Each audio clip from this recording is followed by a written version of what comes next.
Привет. Мене звати Ембер. Thank you so much. Pleasure to be with everyone today. Thank you to Olga and to the entire organization for the invitation, to Irina for the beautiful outfit for today.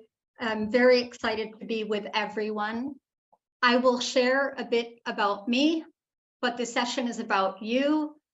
I saw your profiles, excellent profiles, and I know that you're ambitious and want to grow in your careers and your businesses. This session will have a component that is practical. You will have the opportunity to practice your pitch, your elevator pitch, 1 minute to turn on your camera or mic and practice. If you prefer to do it in Ukrainian, no problem. Completely open, and I'm not going to force anyone to speak if you're not interested in practicing. This session is being recorded, so you can always refer back to this. As I was introduced, I work as Chief Talent Officer at Hired. Hired is the organization of more than 700 business schools in 92 countries around the globe. I'm also a professor at IE Business School, where I was Executive Director of Talent and Careers for nearly 9 years. And now I work with 3 million students from the business schools in our network, 4,500 companies and organizations that are hiring these students and alumni. And for me, it's all about how can us as individuals be more competitive, have better profiles, and achieve our career aspirations. Very happy to participate in the Provesia program. I've had the opportunity to spend time in Kyiv in the past, a few years ago, with IE Business School, doing master classes and meeting so many incredible women, such as yourselves. So that's a bit of my background. I'm originally from the United States, live now in Spain for more than 23 years in southern Spain, and very happy to be contacted by you all in the future to connect on LinkedIn. I'll be sharing all of my details and how you can feel welcome to contact me. So what is on the agenda today? Executive presence. So I'm going to talk about what you need to have that presence, that powerful presence, yet making people feel safe in that presence. I call them my 5 secret weapons. These are the questions that you can ask to have meaningful dialogues with influential people. We will do a quick poll at the beginning with the help of Sasha on, do you have executive presence? We'll talk about becoming a more effective speaker in public, nonverbal communication, body language, because body language is more than 55% of our language. Only 7% is the spoken word, is what we are speaking. The rest, it's intonation, it's how we use our voice, and the body language. We'll talk about personal branding, how to be an effective networker, including online. So I'll give you my best tips for networking. And then we will build our pitch and hopefully see several of you turn on your mics and practice your pitch, get feedback from me and from your fellow program participants. If there's any questions at the beginning or throughout the session, don't hesitate to put them here in the chat. In a little less than 1 hour, we will take a 15-minute break, and very happy to do the session with you. So, executive presence. First of all, this is how I say it's your ability to create an impactful moment.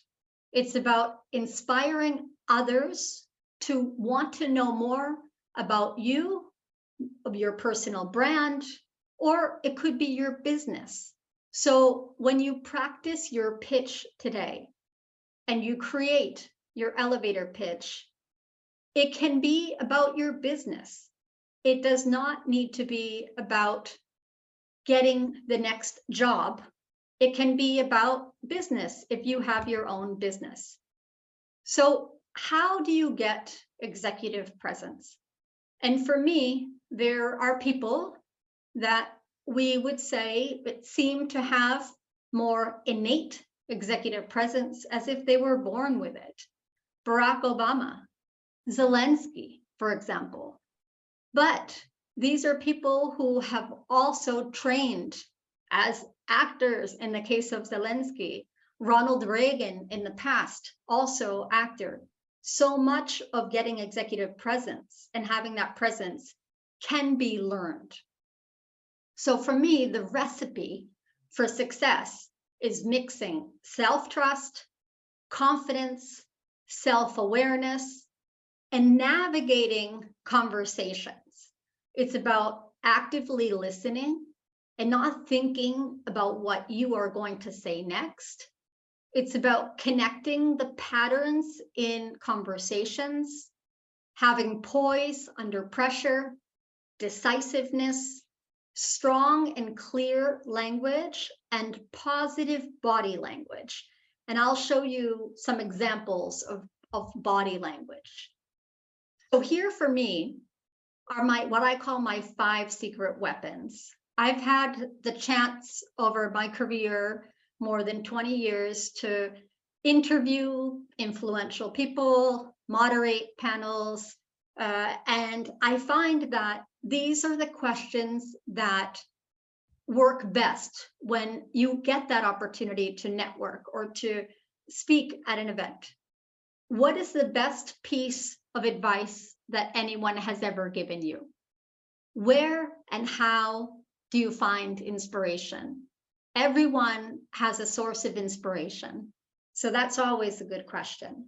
What do you wish someone had told you at the start of your career? Finish the statement. If I hadn't been, I would have been. In my case, I would have been a news reporter. And this is where people can talk about their frustrated career and why did they not become that person. And then perhaps for someone who's had a very successful career, so what's next?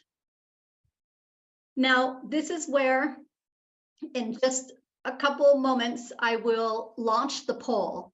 I want you to think about each of these and think, check off, take note, a pen and paper. How many of these do you have already? And we're going to think about how can you be improving your executive presence. So think as I read these. Your presence is felt when you walk into a room. You inspire people. You are likable and trustworthy. You always make people feel important. People are curious to know more about you. People want to be your friend or build a relationship with you. You are perceived as important, valued, and respected. You have an elegant way of approaching and engaging with people. You ask timely, relevant, and thought-provoking questions. You are social, well-read, and share fresh perspectives. You leave behind a message that people remember. You relate equally well with different types of people. You positively impact those around you immediately. You share and create opportunities for others, and you smile and maintain eye contact. So now think for a moment, we are going to launch a poll. Do you have executive presence? How many of the items from the list did you check out of the list of 14? 0 to 3, 4 to 6, 7 to 9, 10 to 12, 13 or more. So we'll give it a moment while people vote. Excellent. So 0 to 3, 14%, 4 to 6, 25%, 7 to 9, 21%. The majority, 10 to 12. No surprise looking at your profiles. And then we had 2 people who were 13 or more. This is amazing. I have to say, I've done elevator pitch workshops in more than 30 countries. And about 3 weeks ago, I was in Paris doing this for IE Business School. And I had one gentleman came up to me at the end to say that he got 13. And it was the first time I had ever had anyone say they had gotten 13. And he said the only one that he was missing was the one about making all people feel valued and respected.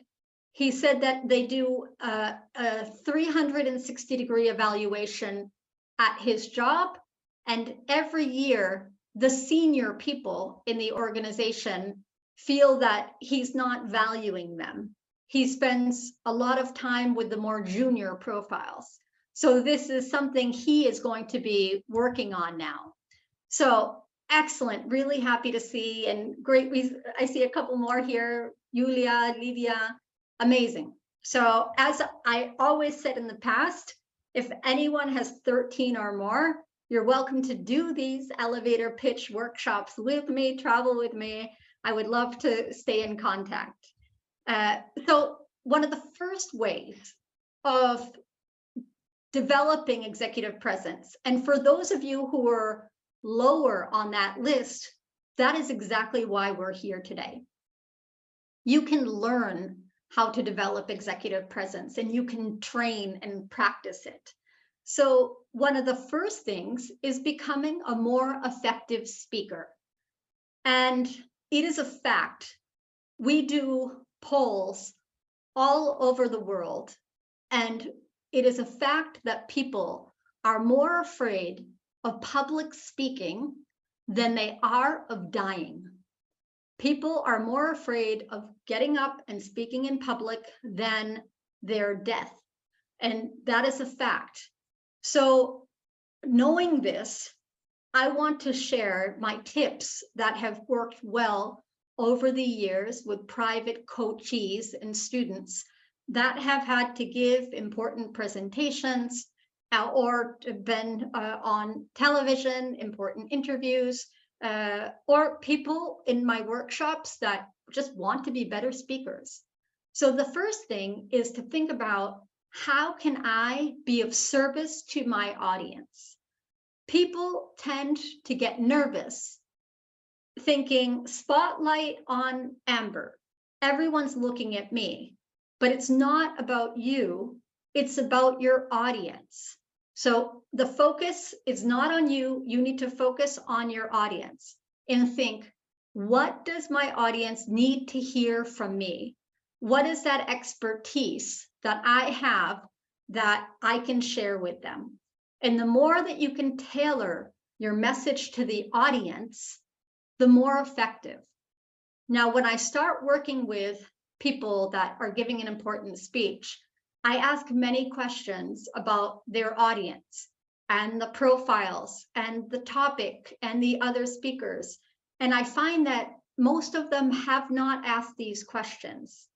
You always need to ask many questions when you are invited to give a speech or a speaking engagement, so that you can tailor it to your audience. And very important, never reject an opportunity to speak in public. The number one thing that happens, and with our organization, with IE Business School, we organize more than 1,500 events per year. And I find on so many occasions that when we call people to be a speaker, a moderator, a panelist, the first thing that people do is to try to think of someone else that they can send to that speaking engagement. let me check with my colleague. I'll ask my boss. People, the first thing is they want to get out of the situation. They want to avoid it. So use this opportunity, never reject an opportunity, and make sure when you're starting, you're hooking them with emotion. So first of all, important with emotion, and especially now with Ukraine.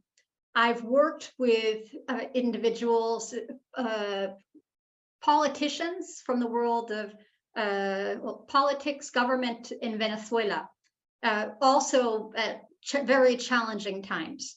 And when I talk about hooking them with emotion, they would say, yes, Amber, but here we don't want to start with sad messages because we have so many every day, such tragedy and sadness. For us, we need to start with humor to hook speakers. Well, that could be a similar situation. But I highlight that when I say hook people with emotion, emotion is not just sad emotion.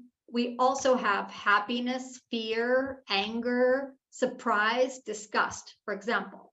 So this can also be extended: pride, shame, embarrassment, excitement. But think about, I've had many students on a program at IE that had 2 PhDs. They were scientists. And they would tell me, but what I need to present is very boring, a lot of data. But no matter how fact-based what you are presenting, there's always a reason why. And that why often has emotion connected to it. So why did you do that research?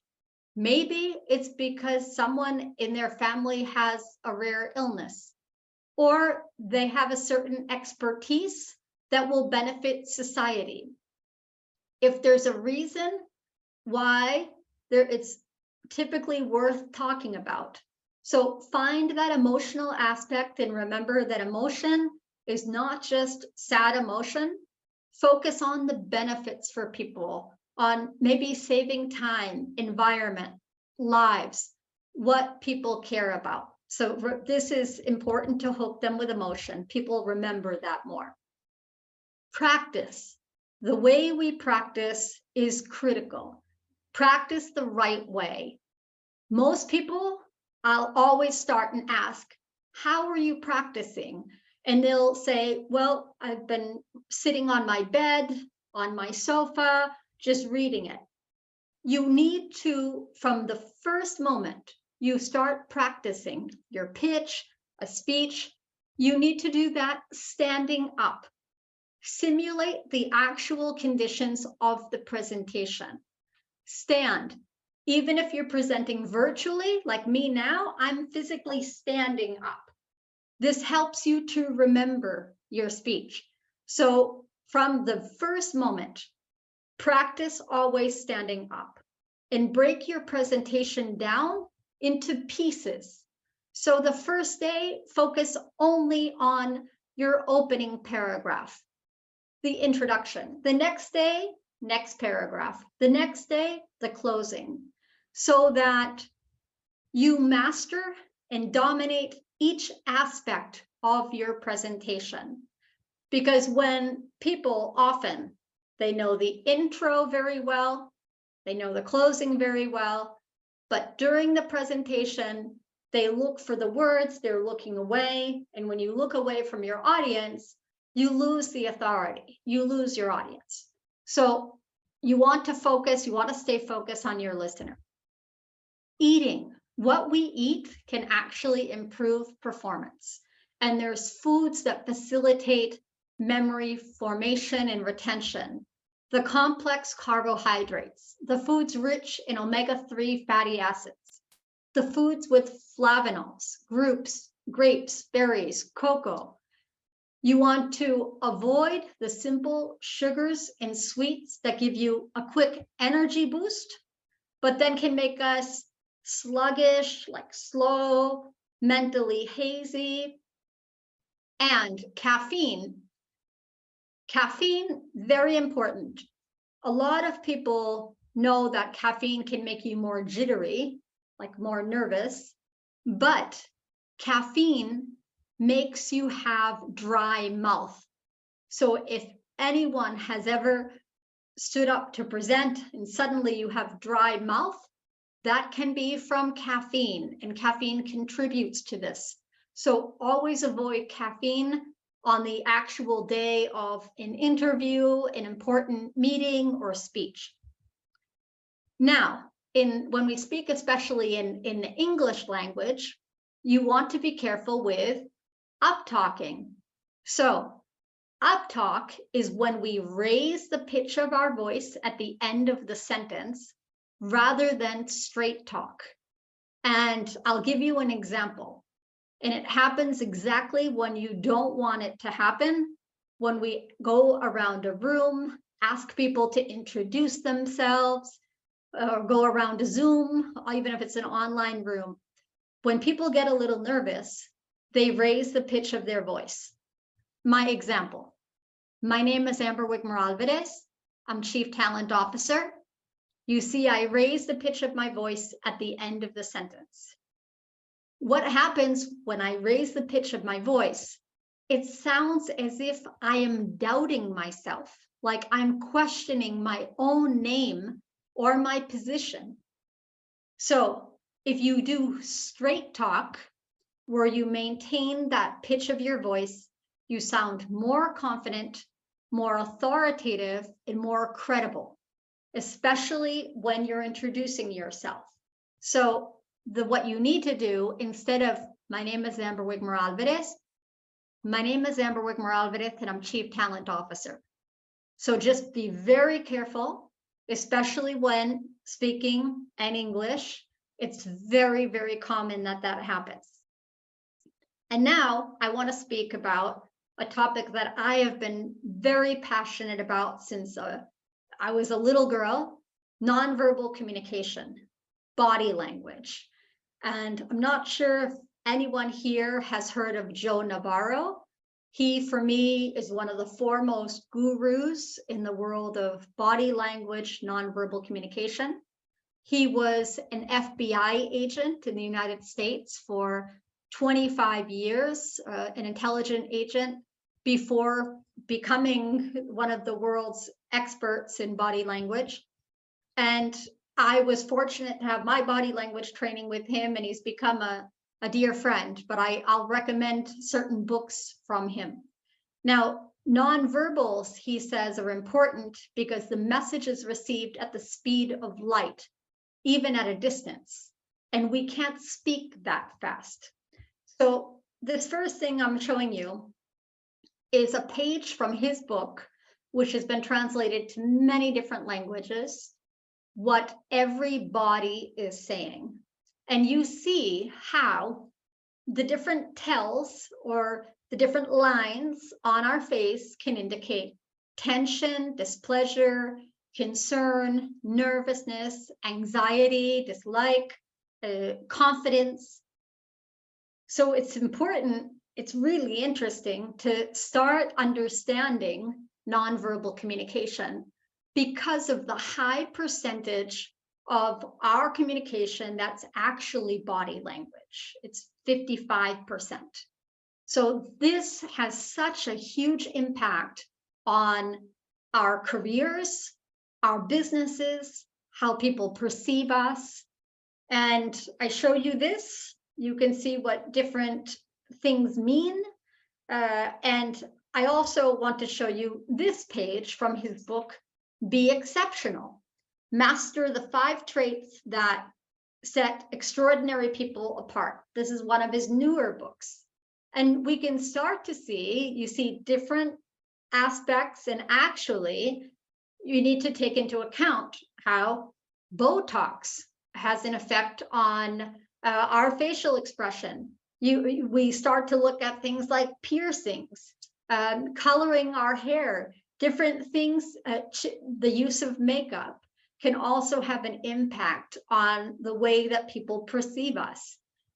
Sun damage, skin coloration. So here we start to, in his initial books, there was very little reference to things like Botox. Now, surgical modification. Now we look at these factors as well. It's important to take into account the whole picture. And I'm going to show you some real life examples. Here I am in the middle. I'm moderating a panel. I'm wearing the blue pants. And this is an example of legs as barriers. And I'm going to ask for, in just a moment, if you can put it in the chat, I'm going to ask you a question now. So because I'm moderating and I'm sitting in the middle, I need to have both feet on the ground. There's one other person, one of the panelists, that are doing it correctly. Can you put in the chat who you think has their legs in the correct position? Who else from the panel? There's one other person doing it correctly. Who would that be? We'll give it a moment. And who is doing it correct? The woman in pink, the woman on the far right, that is correct. It's the woman on the far right. And I'll tell you, it is, Julia, I agree, it is hard to sit right correctly. And you do need to make an effort. You really do need to make an effort. And it can be uncomfortable sometimes. But the way that we use our legs. So I'm in the middle, both feet need to be on the ground. The two women on both sides of me, the woman to my left and the woman to my right, are also incorrect because they are crossing their legs away from me, the moderator. They're creating a barrier with me. The gentleman to the man, he's not so bad, but technically, because he's sitting on the far extreme, he should be crossing his right leg toward the rest of the panelists and the moderator.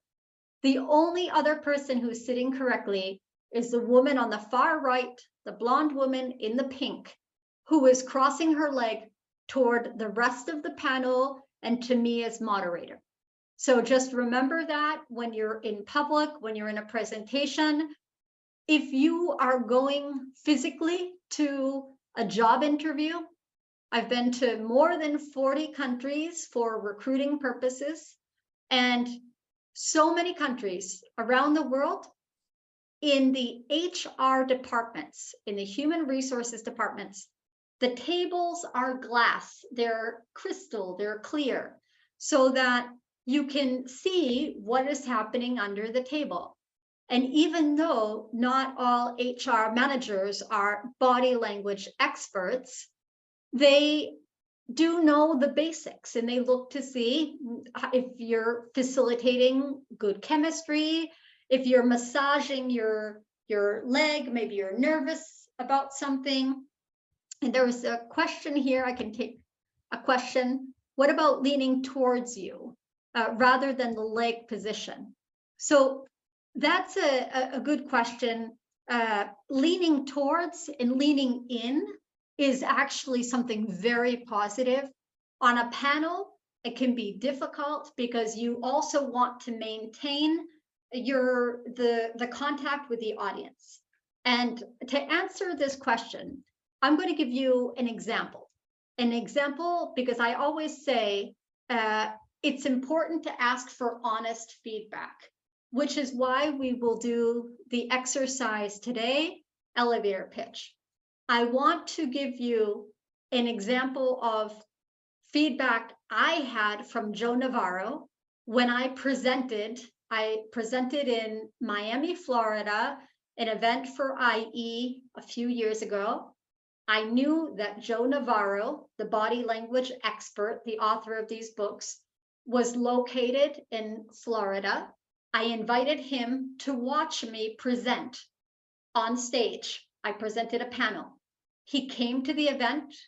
He arrived 1 hour early. He watched as I greeted people when they came into the room. And every time I looked at him during my presentation, he was always standing on a different corner of the wall. He literally did a 360-degree evaluation. And he gave me 3 excellent pieces of advice that I will never forget. The first piece was I was presenting on stage for panelists, a large audience, and I was standing at a podium with a microphone. Big mistake. You should never have an obstacle in front of you, a barrier in front of you. Always ask for a lapel microphone, a handheld microphone, and get out in front of your audience.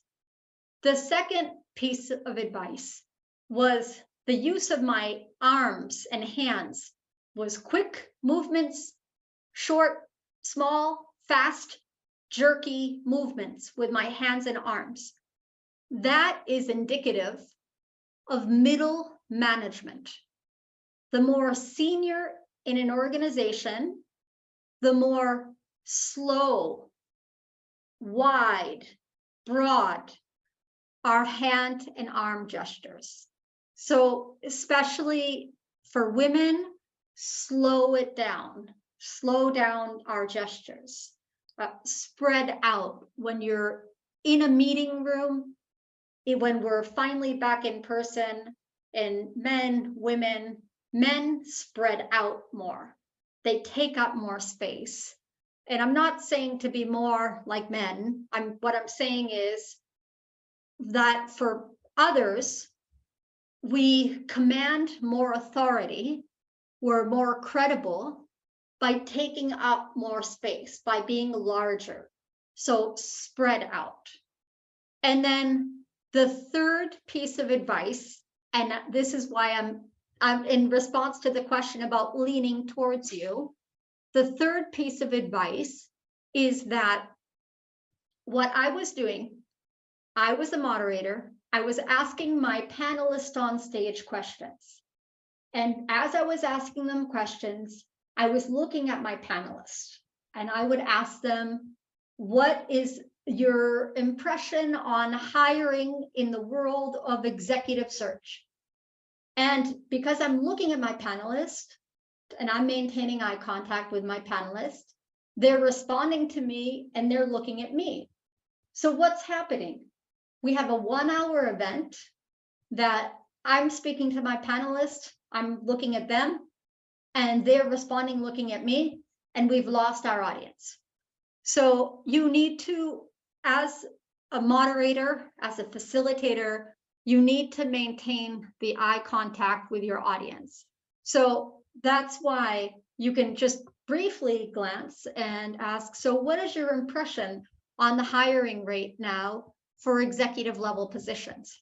Briefly glance at them, but maintain the contact. Your audience is your audience, and you are the anchor for your audience.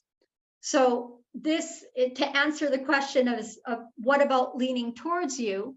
Well, that could work for the panelists. They could lean towards me, but we don't want them to lose the contact with the audience as well.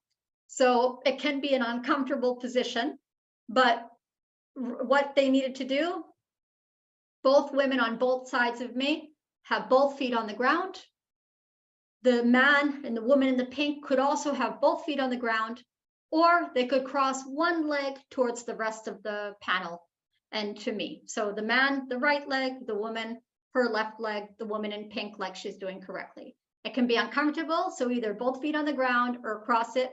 Only the others on the extremes could cross their legs. So this is the legs as barriers. Here we have Angela Merkel doing what was called the Merkel rhombus, that we first started seeing her doing it in 2002. And people have asked her as well, what does this mean? Well, she said it shows a certain love of symmetry. Some other people say it's like a bridge, a protective roof. There's different theories about it. The fact is, it's something that she does. It's personal for her.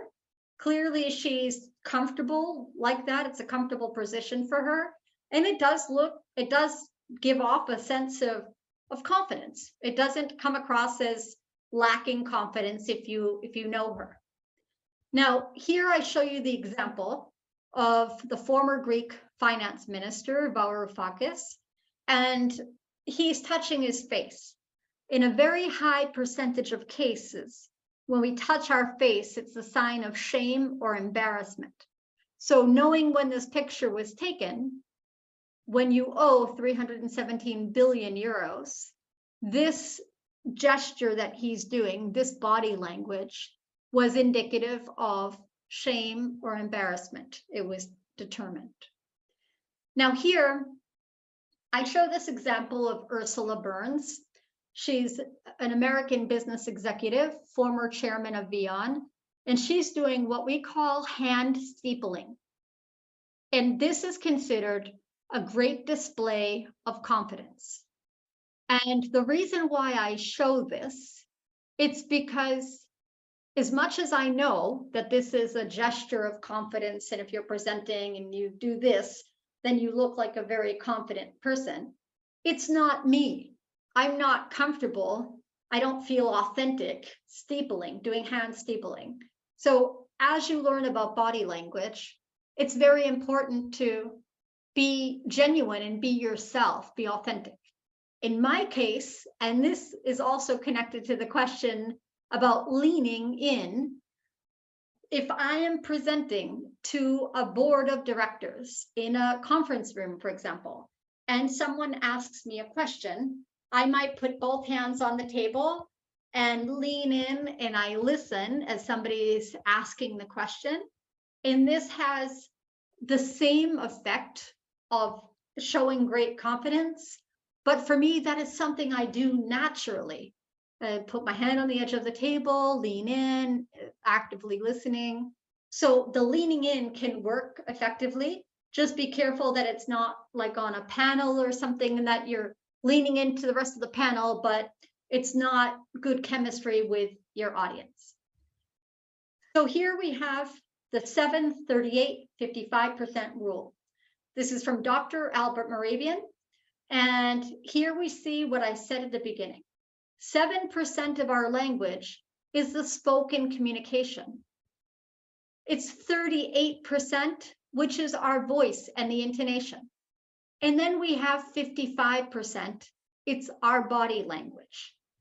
Coincidentally, and for those of you especially that might be looking for your next job or opportunity, look at what I put at the bottom of the screen. In 5 to 15 minutes, 55.9% of hiring decisions are made. 55.9%. So if you go for a job interview, and this is very much a fact, we work with 4,500 employers, companies and organizations, multinationals, hiring global talent. And I always ask our recruiters this, and they agree that in the first few minutes, they know if they will be advancing that candidate to the next stage of the process or not.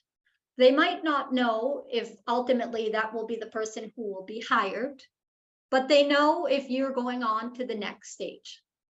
So obviously, in the first 5 minutes out of a 45-minute or 1-hour interview, you haven't even had a chance to talk about your career history, career trajectory, your experiences, your accomplishments.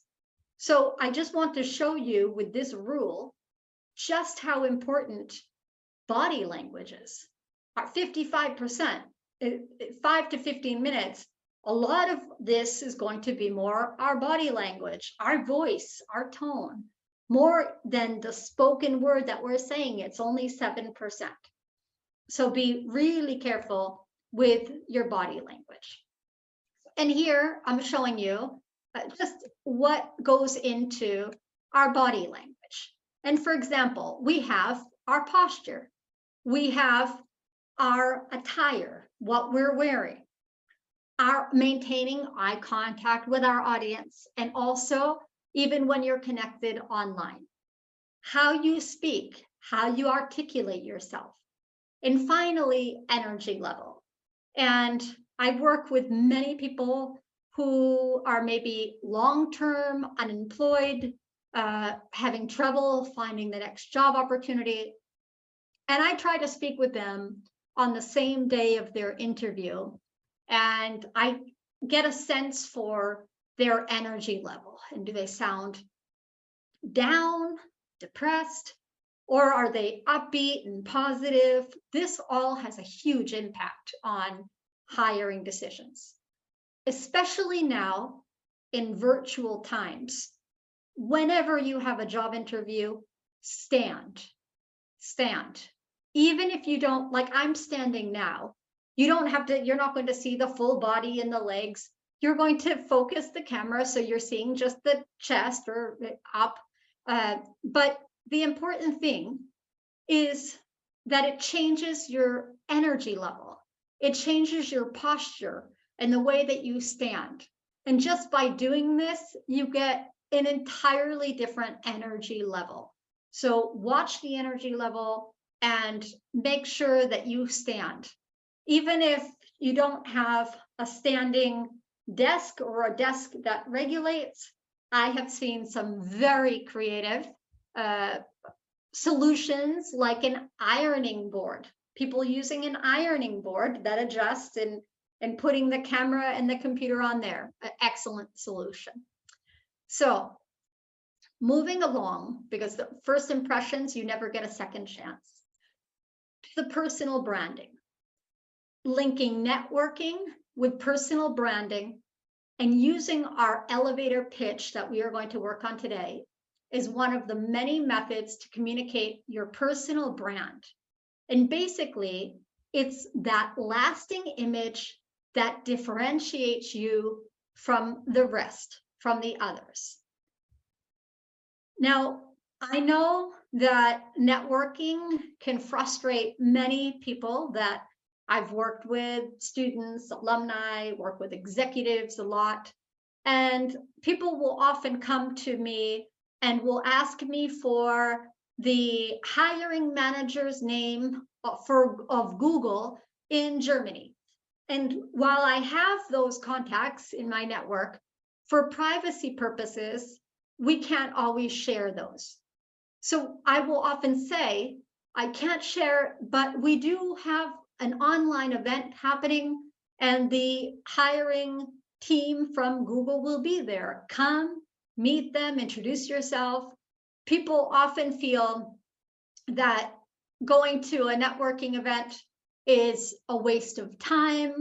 They're worried about the fear of rejection. Will anybody speak to me? What am I going to get out of this?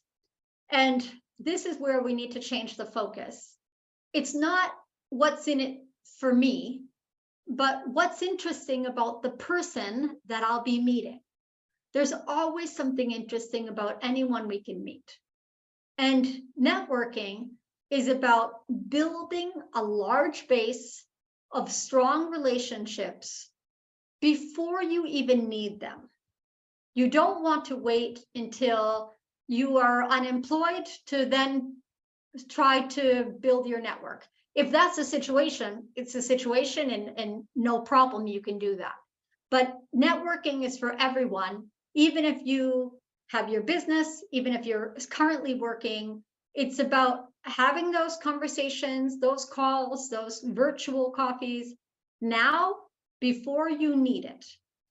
And I put at the top, know, like, and trust. For anyone here that comes from the world of sales, that's very common. Know, like, and trust comes from sales, but it's very applicable to networking. And it's all about building trust. And for me, one of the best ways to build trust is to do what you say you're going to do and do it when you say you're going to do it. So it's very common. You go to a networking event, online networking. Oh, I will introduce you to this person. I think they can help you. Do it. Do it when you say you're going to do it, and always follow up. and for any of you that are on LinkedIn, LinkedIn is critical in the world of careers and networking. It's how hiring managers are sourcing talent. More than 80% will look at you on LinkedIn before they call you in for a job interview.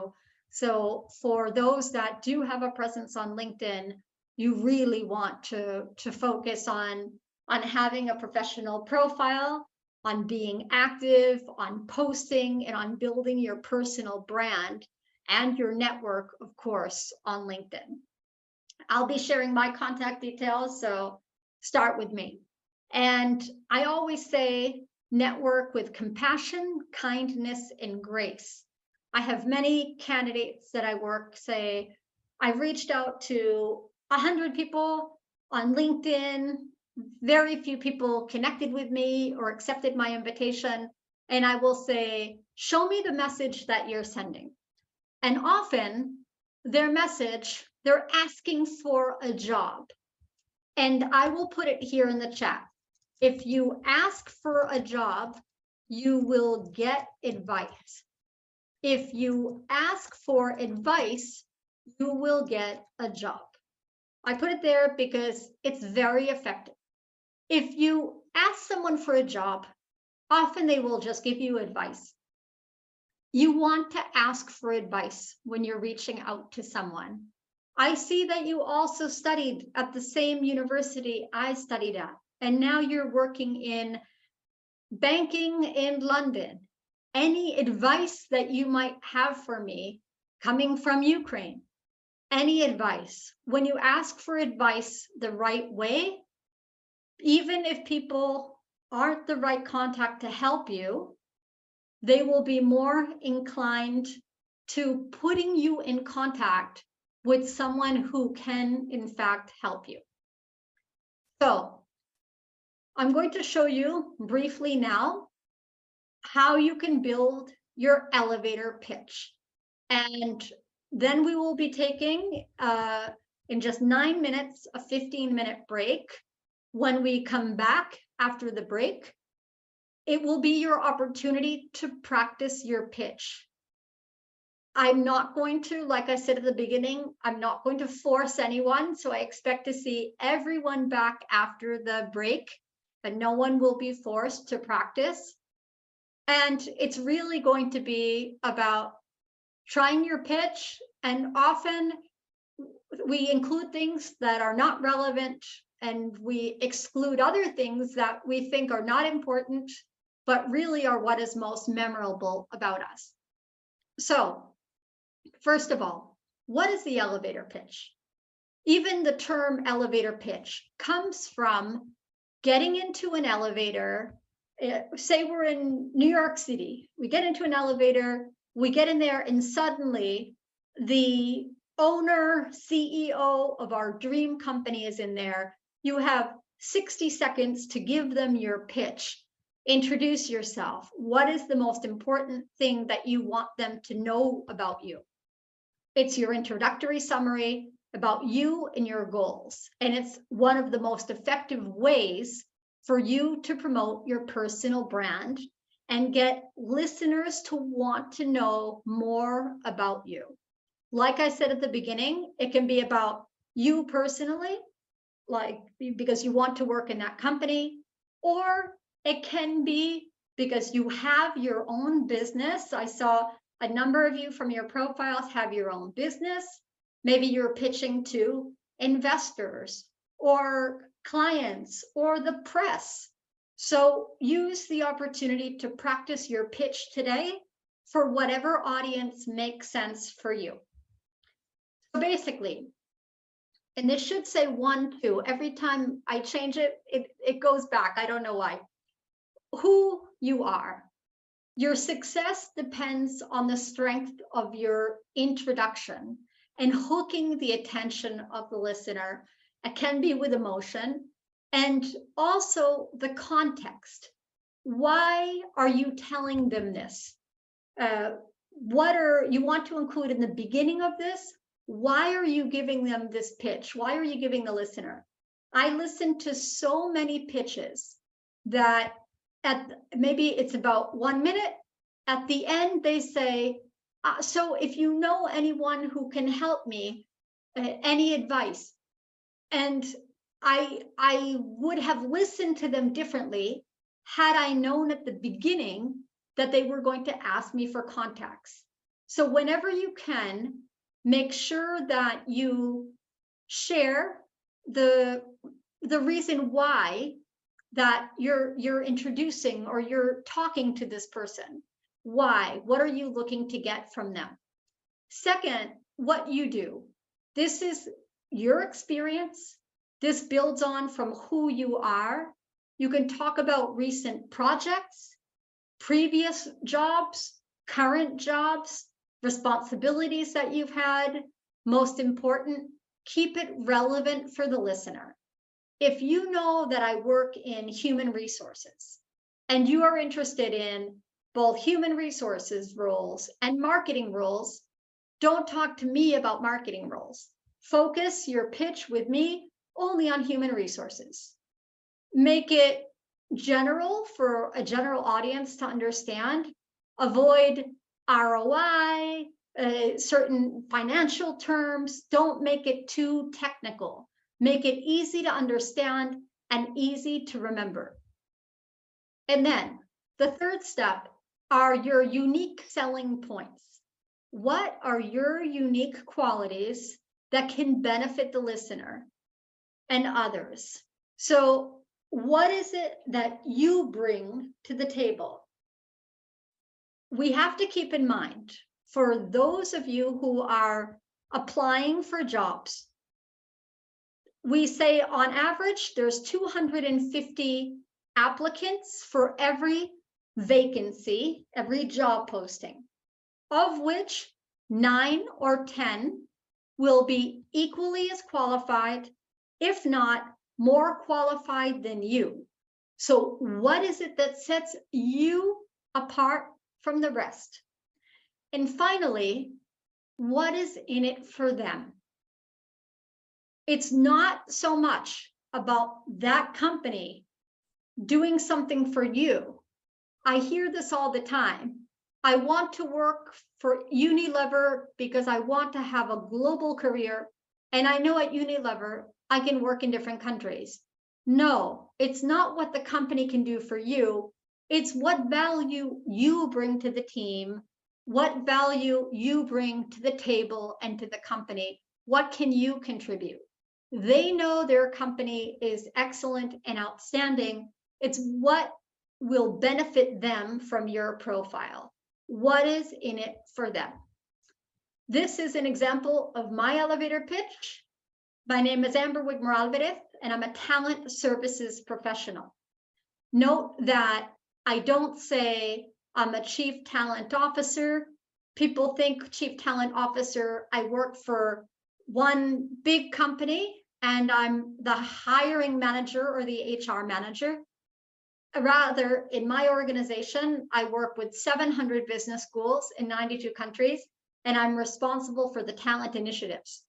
In my previous role, I was Chief Innovation Officer of talent initiatives. But when people hear innovation, they automatically think technological innovation. And that led to so many people inviting me to speak at tech conferences as a Chief Innovation Officer. So when I say I'm a talent services professional, people understand that. For more than 20 years, I've worked with executives in the area of talent, helping professionals find their motivations that will lead them to success, as well as recruiters looking to identify top talent for their organizations. My passion is to improve and accelerate the matching between graduates and professional opportunities. The only thing I want people to remember is that I work with both companies. So if you are in a company and you are looking to grow your team, you can come to me. Remember to come to me. I work with 3 million candidates. If you are maybe like yourselves, looking to develop and grow and change on your career path and have any questions, salary negotiation, networks, interview tips, you can come to me as well because I work with talent.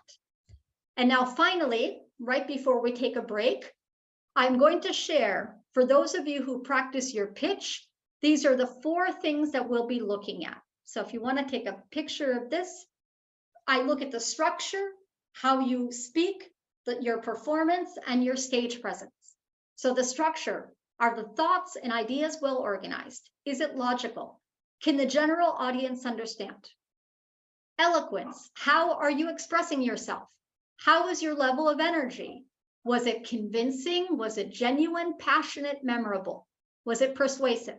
The performance, I will be timing this so that an alarm sounds at just 1 minute. So it'll be 60-second pitch. So just make sure that you're getting the most important information in there, especially the introduction and the closing, strong. And finally, stage presence is going to be more difficult today because we're not actually in person, but on camera even. The body language, the space you're using, are you talking too quickly, too slow, too loud, too soft? Is it conversational, or does it sound too rehearsed? Is it a lot of filler words, the like, or a certain phrase used repeatedly? So we are going to take a break there, and then I will take volunteers on a first come, first serve basis. If anyone is interested, if you just want to put your name in the chat, Oksana, I see you raising your hand. Perfect. And I can start. So in these 15-minute break, we'll go ahead and start. And then I will give feedback, but I welcome the feedback from you all as well. So please watch your fellow participants and be ready to give your own feedback. And everyone else, if you could just keep your mics silenced, and we'll start. So let's start with Oksana. Oksana, you ready? Yes, I'm here. Perfect. I will tell you when to begin. And one thing I want to mention to everyone, it's a 1-minute pitch that I'm timing. So I will not speak during the pitch other than maybe hello at the beginning. But I want you to hear you do your 1-minute pitch. Unlike real life, I mean, maybe if you gave me the pitch and you said, I speak 3 languages, and which languages do you speak? Here, I'm going to be mainly actively listening so that I can give you feedback on your pitch. So let's go ahead and get started, and I will tell you when I put the alarm on, and you are free to start. I'm Oksana Grishkevich. I'm an expert in public investment management. I have experienced more than 20 years of public administration and development of policies from concept to practice implementation. Also, after that, I defend my PhD on the same topic, public investment management. Also, I was more than 20 years head of different departments at the Anti-Monopoly Committee, Uncor and Ministry of Economy. And my team analyzed more than 700 investment projects. And I'm very proud of my team. And now I'm working with this team like a consultant of the World Bank. Excellent. Great. And you did it with 5 seconds. I'm on silence. Yes, there yes, we go. I think yes, you should hear me now. You did it with 5 seconds left. Very well done. I can give some initial feedback, but first of all, Oksana, how did you feel doing your pitch? Difficult because I translated from Ukrainian short sentence about Yes. me. Okay, no, but well done in English. And with regards to the practice, practice does make perfect. And I have a lot of people say, yes, Amber, I don't like to practice because I want it to sound natural and not artificial and rehearsed. But the reality is that the more that you practice and you know your pitch and what you want to say, then you can accompany it with the appropriate body language. Like we saw an increase in profits over the span of 5 years. You can only do that when you know your material, your content really well. So you were thinking in Ukrainian and translating. So obviously you'll want to practice. Now, for me, you had excellent content. There were some like the 700 investment projects. I would probably get that more towards the beginning. That 700 investment projects is very impactful, I would say. And the biggest thing, and it's something I mentioned before, that I would say was, as I'm listening to you, I'm wondering, why are you telling me all this? Is it because you're looking for a job? You are a strategic consultant and you advise startup companies in investing for investor relations, or that are going through a funding process.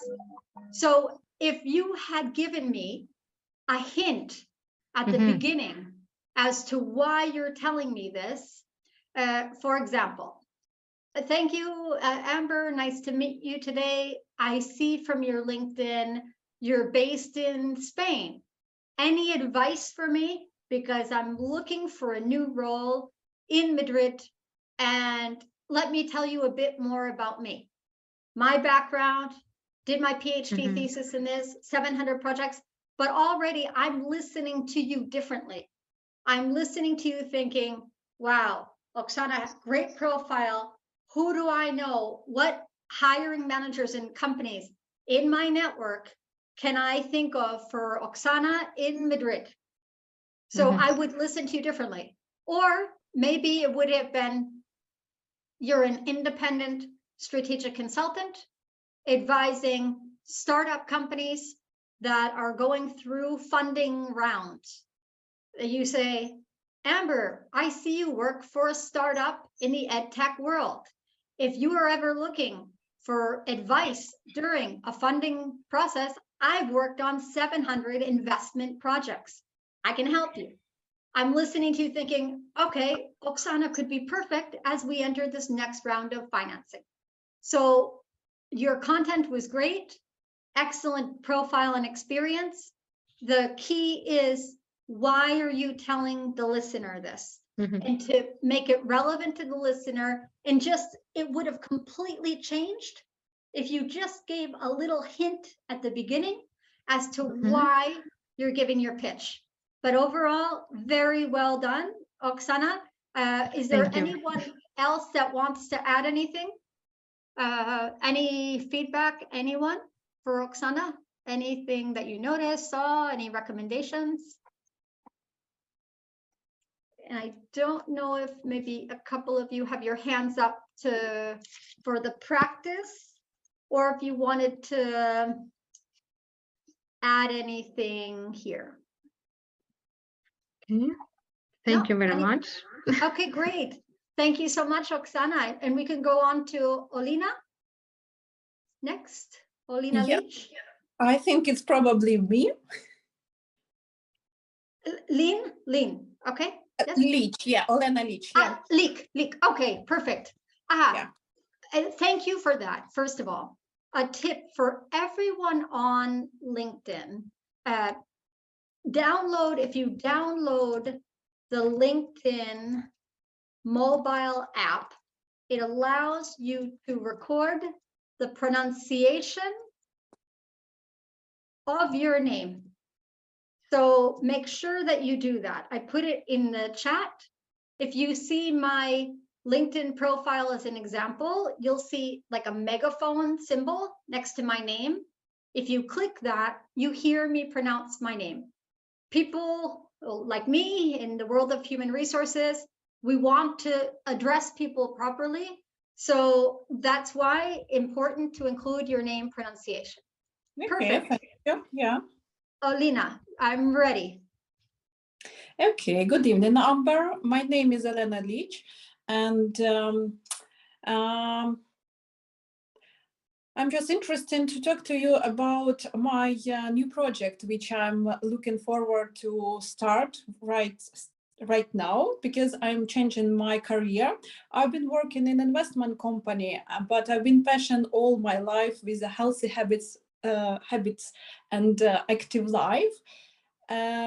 Just to make some contribute, or maybe you know someone who will be interested in that, I'm starting the company calls Invest in Yourself, which based on the habits, healthy habits, which will help our children to be more successful in their future. But it works with their parents, because I think it's my deep feelings when you teach parents how to be a good example for their children. It will be successful life. Thank you. 1 minute. We have the alarm. 1 minute. Perfect. Thank you. No, thank you. So, first of all, Olena, did you say everything that you wanted to say, or did you run out of time? Almost. So I almost finished. But I think it's a language barrier because I never represent myself in English, and I try to understand what I should say or not. And Right. I'm standing, and I put in my hands because all the time I want to close. Right. And that was actually really good. I like that you were standing. You were even doing like the steepling. Yeah, the Merkel rhombus, Good job. Yeah. So I like that. For me, you started with a couple at the beginning. It's normal. Like you said, I mean, I assume most of you have not prepared the pitch in advance to today, just prepared it, thinking in Ukrainian, but good body language. You were looking around a little for the words. It's because you just need to practice it. And then I really started to, I loved like the invest in yourself and the healthy habits in children. The invest in yourself, you said it probably like 10, 15 seconds into your pitch. What I would do, get that more at the beginning. Invest in yourself is such a great name. And who doesn't want to invest in themselves? Or who doesn't need to invest in themselves? And you could even, like, Amber, I wanted to connect with you because from what I see, you focus on careers. I'm sure well-being is an important part of that. I am creating a company called Invest in Yourself. How does that sound like it could be interesting? This is what we're doing, and this is why I'm doing it.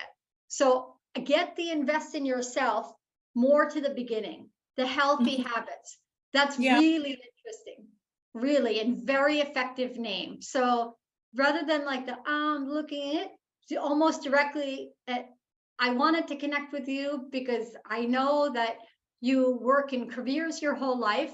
We hear so much about the connection between careers and well-being and health, because if you don't have the right fit in your career, it could have very negative consequences on health. What I'm doing, I've created Invest in Yourself. Maybe there's an opportunity for us to collaborate. So it could be something like that. I know you work with 700 schools. Does this sound like an interesting program for the young professionals in the universities and your business schools? How does that sound? Yeah, it sounds, how can I put, very interesting. I would be involved in that project. Yeah. And Amber, can I kindly ask you for a recommendation? Because as usually I can catch myself. So I'm quite conscious and observe myself. When I'm talking to people, I move my eye. Because is it about the self-confidence, or what do you think? You have experience, I think, with the people when they just move. Well, it can be different things. So first of all, it's often because you're looking for the words, like you're trying to remember, you're thinking about it. So you're looking away, and it could be the language as well. You're thinking, you're translating, and so you're looking away. The more that you practice, the more command you have over your pitch, and the more that you can maintain contact, eye contact, because you're not, you're thinking, but you're not thinking too much about it. You're not looking for the right words. You know it really well. That's why even native speakers, if you don't know your speech well, you're thinking more, and that's why you can't accompany what you're saying with the body language, because the first thing is you're trying to think of it. It can be cultural as well. It depends also on the educational systems that we come from. Coming from the United States, from a very young age, even in elementary school, public school for me in the United States, starting in second grade, we got up to practice presentations. Even for me, second grade, they would film us with video, we would watch it, and they would give us feedback. So it depends on your education system, where you come from, the practice that you've had. Other people, I know just naturally, when people take pictures of them, they're presenting, people are like self-conscious sometimes and avoid looking at a camera. So it can be a combination of different things. And honestly, especially like with an online camera, it's not so natural you really need to, and you're all doing it now. I mean, you really need to pay attention to look directly at the camera. You really need to train yourself and be thinking about it rather than looking at the screen. And it does take a lot of effort to do that. And it's not always so natural, because looking at the camera and not looking at the screen and the audience in the chat. But in your case, I would love to see this after you've practiced. And I always tell people, if you don't want to practice today, you can record yourselves with your mobile phone and send it to me via email or via LinkedIn message, and I'll be happy to give you my feedback separately. So don't feel forced to do it. But Olena, I would love to see it practice and film yourself like after a few days, week, and let's see how it looks then. And whenever I do elevator pitch workshops, and I've worked with an elevator pitch school in France, where we prepare entrepreneurs to pitch at like a major event to the press, to the investors, and they practice, and then we give the feedback, and they practice again. There's always a major improvement between the first and the second and the third. So often people slow it down, they're not so nervous, it's more effective, they say their name slower. So yeah, it's the practice that makes it even more natural. Is that Anna? Is that a question? Does somebody have a question or wanted to practice? Anyone have any feedback that you want to add for Olena? No? Very good. Okay, excellent job. Thank you so much for volunteering, and I look forward to seeing the practice version. And now we have Ekaterina is next. Ekaterina wanted to practice. I have Ekaterina number 3 on the list. Я Катерина Єлісавецька, я юрист. Мій досвід правозастосування в Україні більше 20 років. Я добре знаю процеси у великих компаніях і маю талант бачити місця, де їх можна покращити. І я успішно реалізовувала проекти змін в компаніях з великою кількістю спротиву. Одним з таких проєктів це був повне переведення документообігу великого російськомовного підприємства на державну українську мову. Тому в мене є великий досвід по змінах, і саме цим я можу бути корисною. Excellent. And you had about 20 seconds left. Thank you, Olena, as well. Fantastic. So I got from the end of Ekaterina's that she is, for me, looking for employment is what I would say. Did I understand that correctly? Ні. Наразі ні. Я знаходжусь у пошуку або власний проєкт зараз після цього навчання хотіла б розпочати, або все ж таки повернусь до флористики, тому що я юрист-флорист. Я засновниця флористичного простору, але за освітою юрист, і мій досвід дійсно більше 20 років. Флористом це моя друга освіта. Excellent. Excellent. So what I would have done in the beginning, this is becoming more and more common these days, is what we call this, I'll put it in the chat, this is the gig economy. This is the gig economy, and you'll hear people have a side gig. So Ekaterina is a lawyer and also a flower designer. So this is interesting, even just starting like that, to say, I'm one of those. Amber, nice to meet you. I want to share with you, I have a side gig. I am a lawyer, litigations. This is my background, but I've actually become really passionate about combining it with my passion for flowers. And I'm actually making this a business. Any ideas? So what I understood at the very end was, I was hearing lawyer, litigations, and then I heard, and I could be useful. I could be useful for this. So the thing is, employers, when they look at your CV and they listen to you, they automatically think that you want to continue doing what you've always done.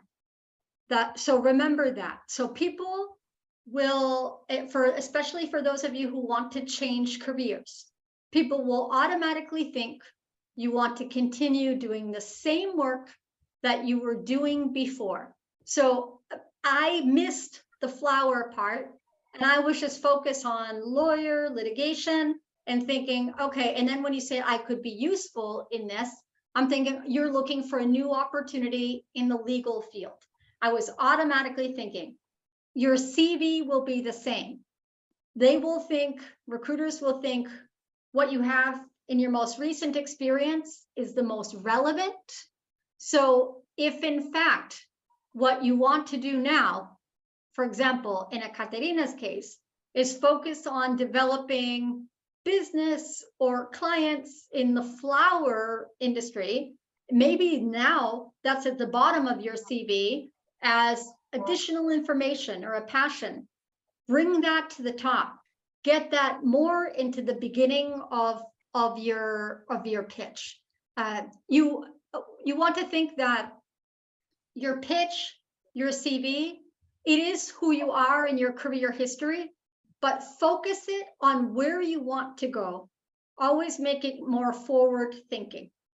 Is there anything that I missed, or anyone want to add anything from what you heard?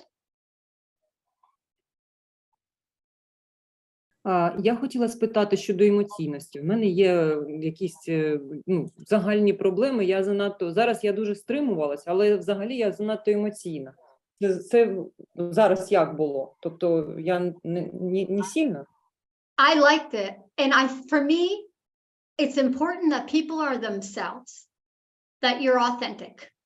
If that's who you are, you're more of a passionate or emotional person. I thought the gestures were natural for me. It seemed natural. And I never like to change people's voices or even wording in a pitch, because I wanted to be you. At times I think, okay, as a native speaker, maybe I would say things differently, but I don't even like to change language because I want people to be authentic. So if that's you, that's who you are. You're an emotional person, sensitive, emotional, passionate. That's you. And that is important. And that was one of the things that I had in how I evaluate a pitch is, are you being genuine? Are you being authentic? So when you say, I would like to be more, I think, should I be more restrained? If you need to force yourself to be more restrained because of the listener, then that's not you. So I want you to be you. And for those of you who are applying to a company, that's important too, is not conforming to how you think the company wants you to be. You need to find the right fit for you, the right fit for who you are. Can you grow and develop in that workplace? So never change who you are for the listener in that sense. Be you. There might be some people that think you're too emotional or passionate, but many others that will like that. For me, I was engaged and listening, and it did not appear to me as being too emotional or overly passionate. Very good, Katerina, thank you. Дякую. Are there any questions before we move on to Natasha? Можна? Yes? Катерина, я би хотіла б додати, оскільки ви змінюєте напрямок в своїй діяльності, хочете змінити, то мені здається, якраз ця емоційність, говорячи про дизайн, про квіти, флористику, це було більш доречно, мабуть, чим таке строге, коли ми кажемо про юриспруденцію і такі більш строгі, скажімо, правила поведінки. Ви знаєте, я завжди багато, дуже багато що за юриспруденцію, що за флористику, тому що з останнім часом намагаюсь, може треба все ж таки більше стримуватися, але от і Оксана, і ви зараз мене підтримали, дякую. Я буду залишатись така, як є. Excellent. You're very welcome. Great. Are we ready for Natasha? Hi, Amber. Hello. My name is Natalia, and I'm half a decorator and half an accountant. But my really passion is decor. So I can help any people to make their own holiday or event special and unique. My preference is that I am 33 years old, and 27 years of this I have practiced on the decoration and different kinds of art. So I have one superpower, it's to make a creative decoration from nothing. Excellent. And 24 seconds left.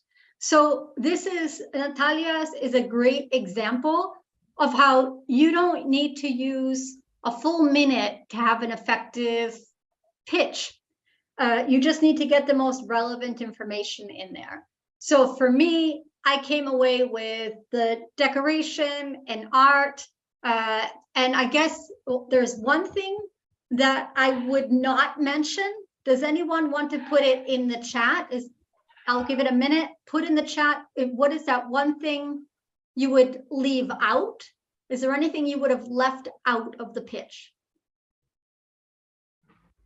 I'm sorry, I don't heard you. It's something with internet. Yes, and Marina got it correct. The age. So, and I believe Anna and Alessia the same. So you don't need to say you're 33 years old.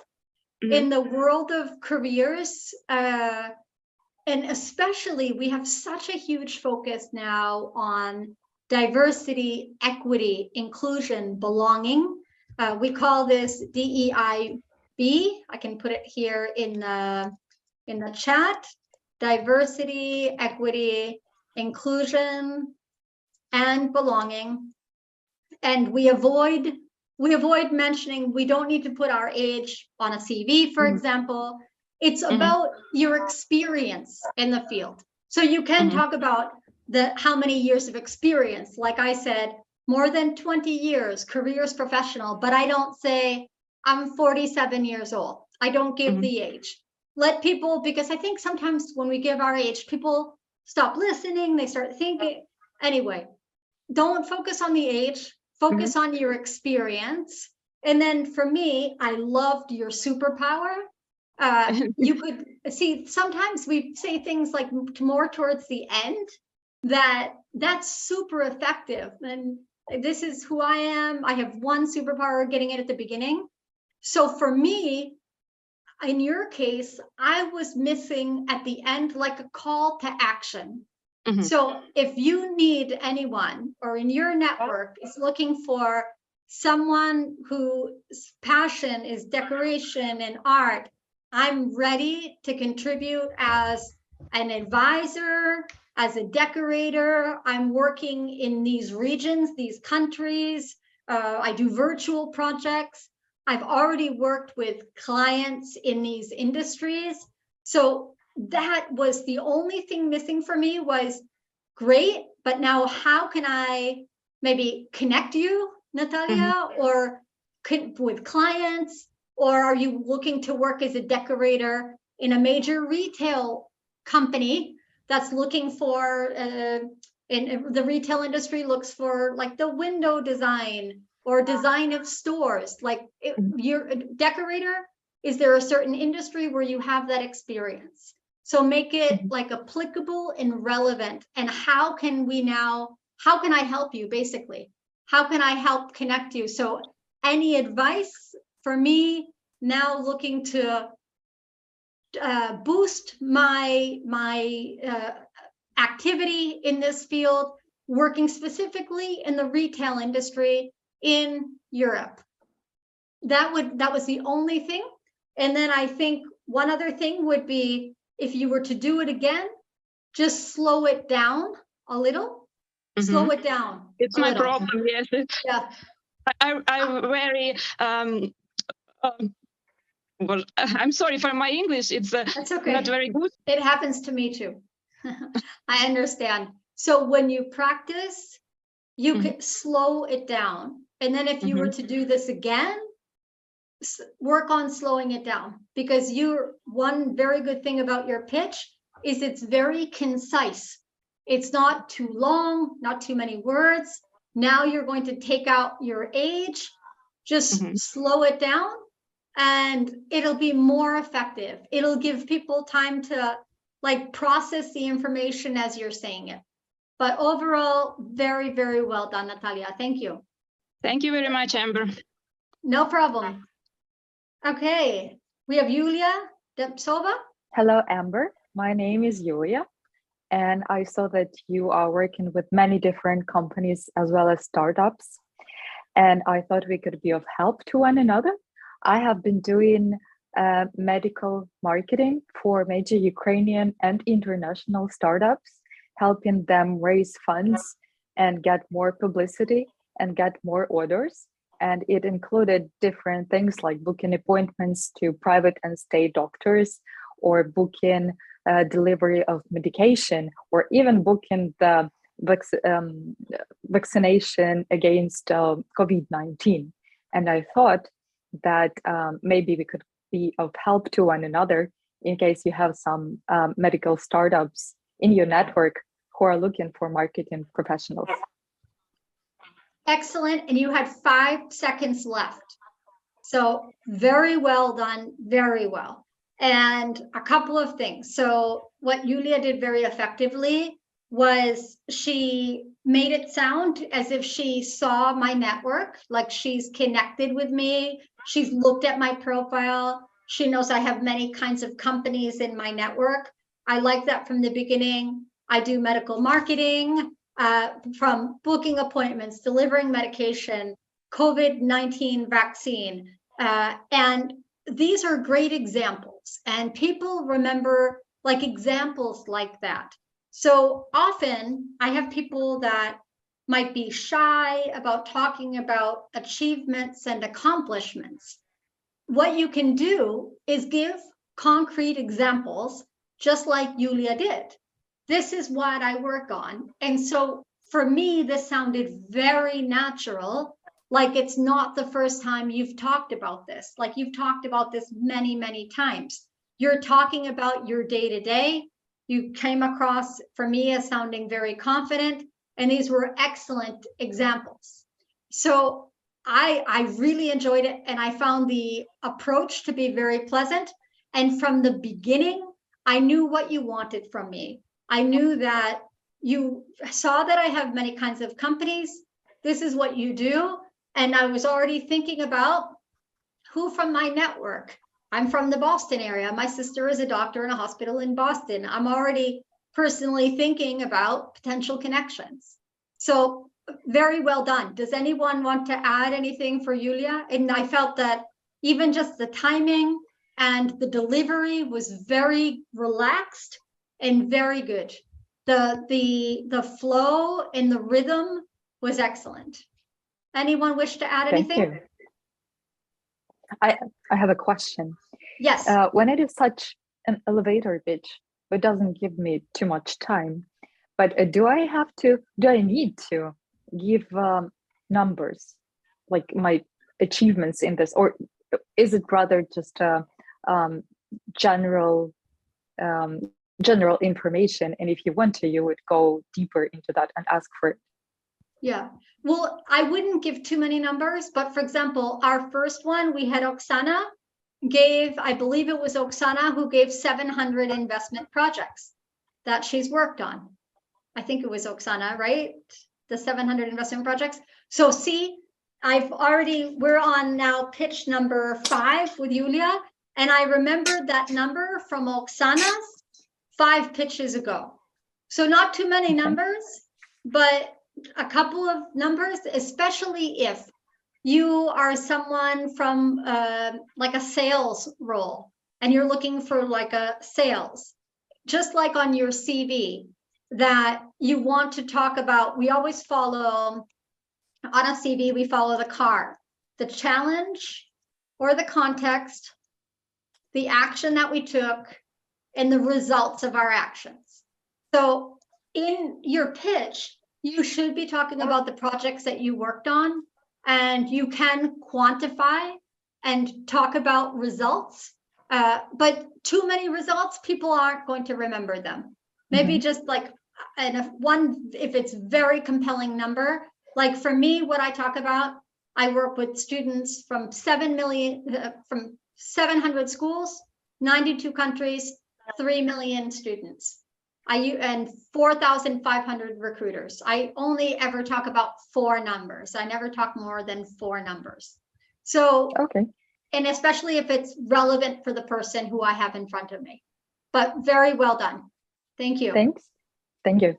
No problem. And now we have Lydia Lukovic.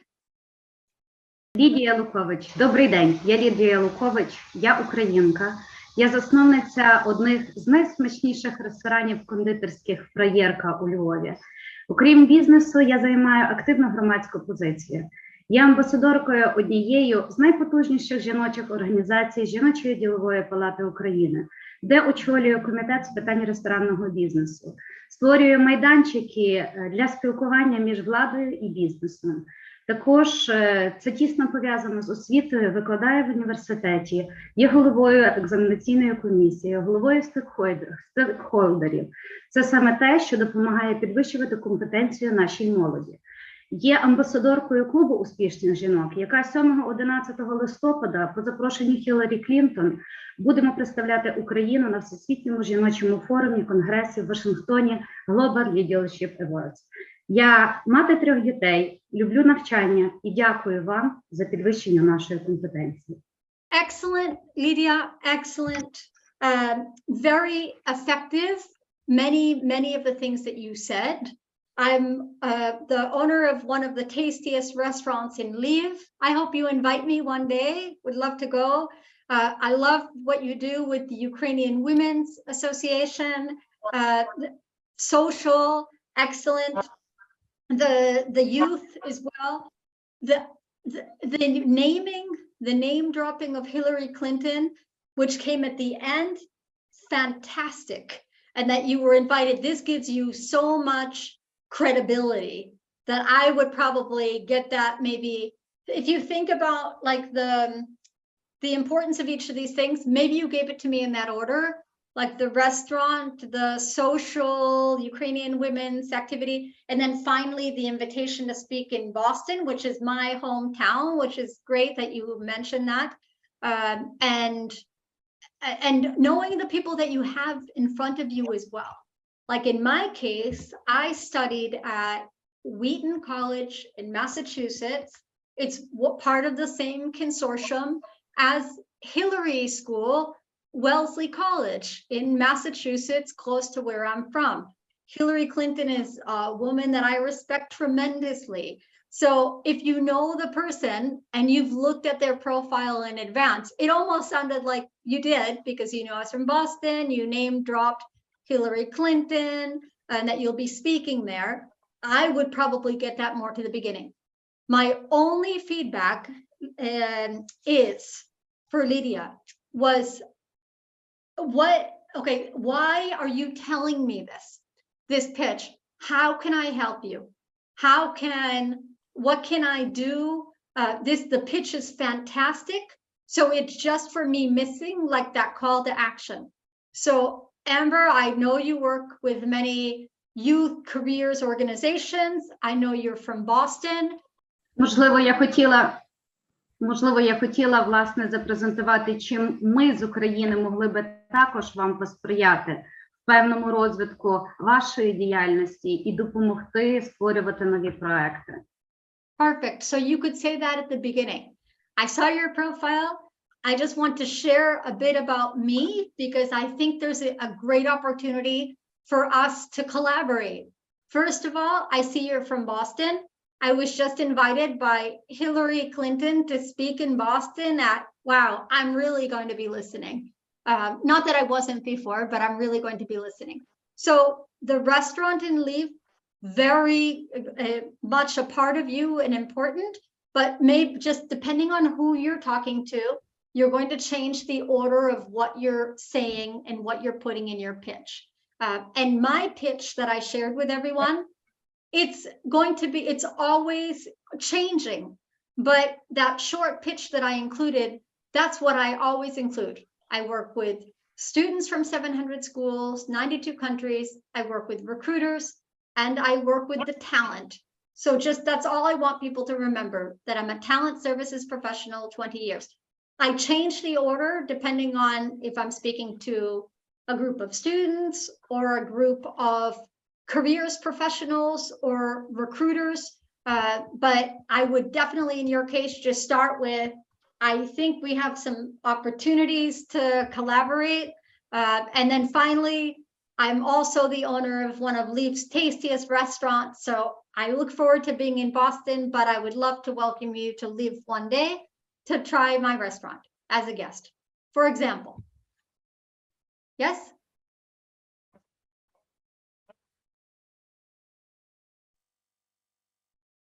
Any questions?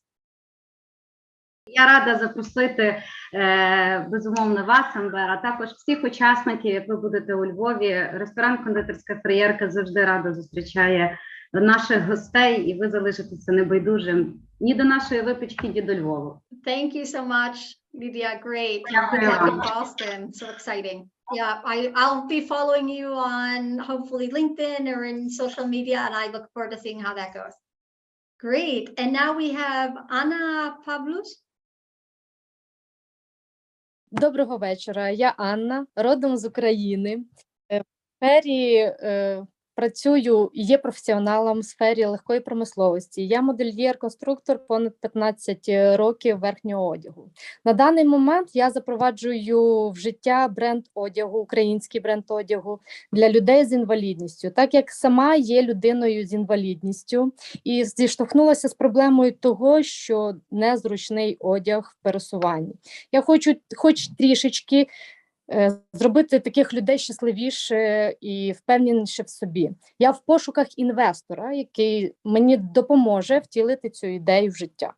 Amazing. And you had like 16 seconds left. So very, very good, Anna. I love the personal connection. You definitely used emotion and brought in your own personal story. That's very memorable. And why you created this business to have more freedom of movement, and now that you're looking for investment. So I would maybe just get to the beginning, a little closer to the beginning, how you're looking for investment, because I would have been listening to you from a different perspective, perhaps. And the only thing that maybe I didn't understand correctly was from the light industry, and then creating outfits for people with disabilities. So when I heard light industry at first, then I was thinking something completely different. Is it a translation? Я є модельєр-конструктор одягу.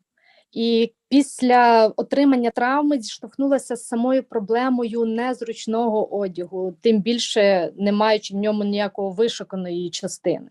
І хотілося б, щоб люди, такі як я, просто могли і зручно пересуватися, і вишикано виглядати. Ось така мета. Я маю на меті, щоб були магазини, які мають в продажу саме цей бренд одягу. Perfect, Alina. Thank you so much for clarifying.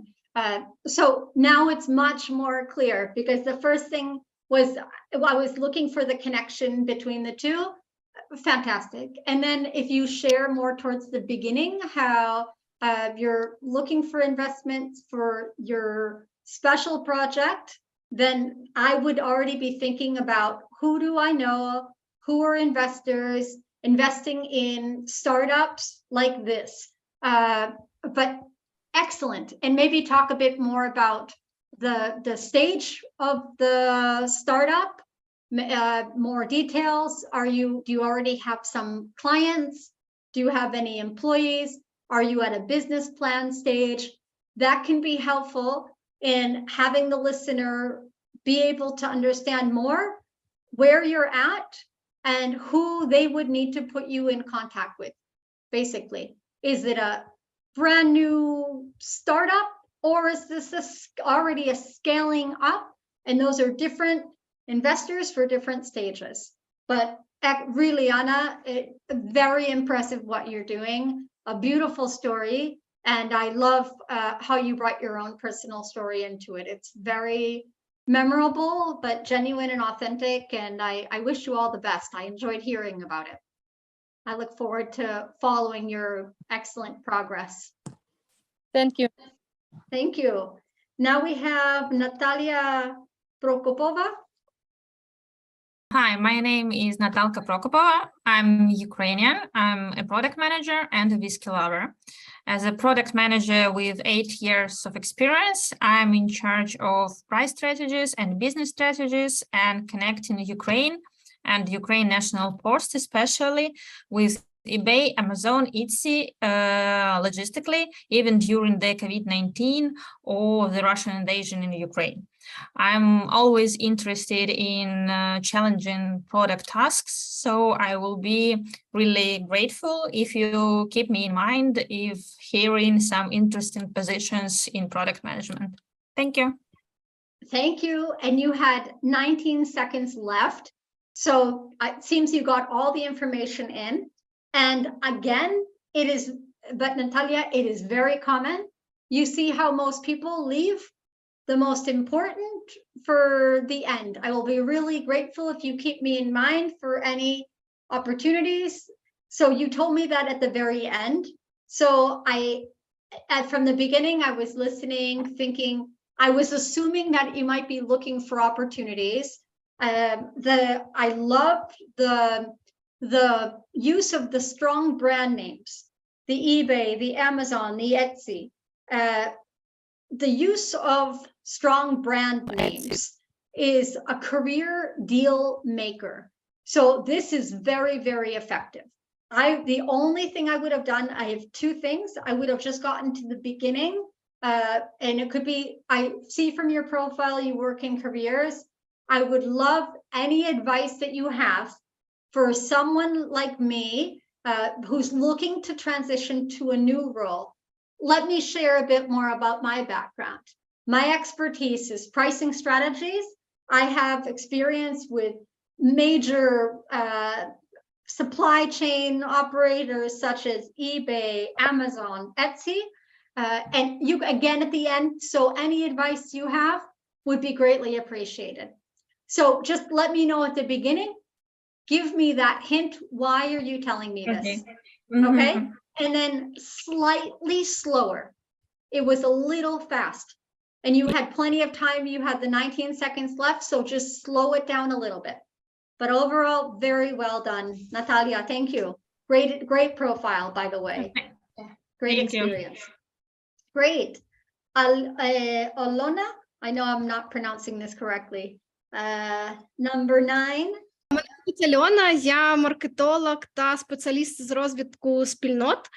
Зараз я розвиваю офіційний український маркетплейс Made with Bravery, а також розвиваю платформу Підмога.gov.ua. яка створена якраз для того, щоб люди, у яких власники постраждалих приватних будинків, могли знайти допомогу волонтерську або донорську для відновлення чи відбудови свого житла.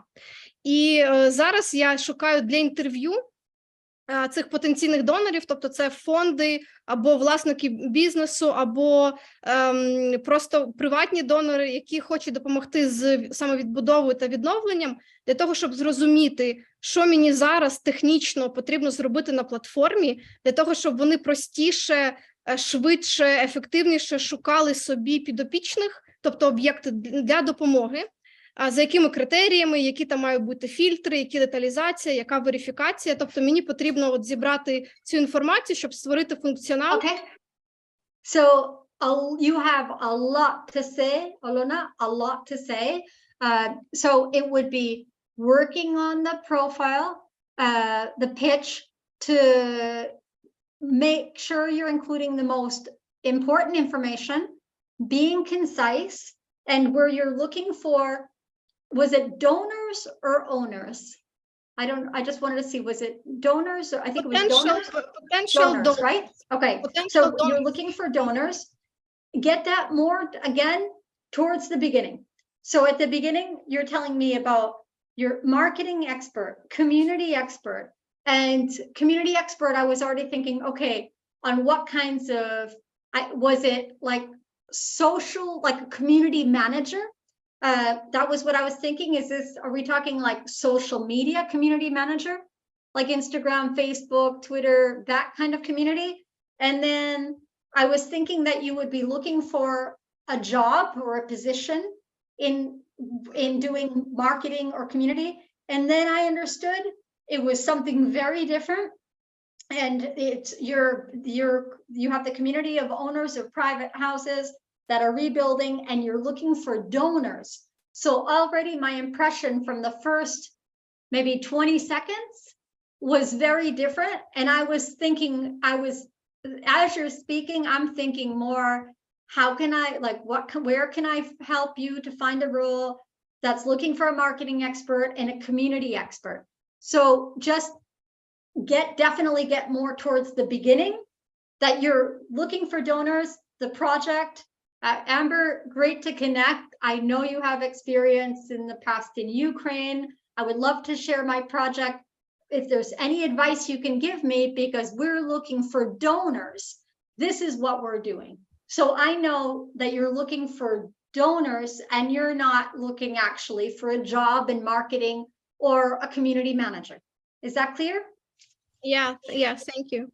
You're welcome, Alona, very good. All the best with your project. Now we have Олександра. Вітаю, Ембер. Я Олександра. Я маю дуже багато років у вищій освіті і завжди допомагаю людям знаходити свій шлях в освіті і науці.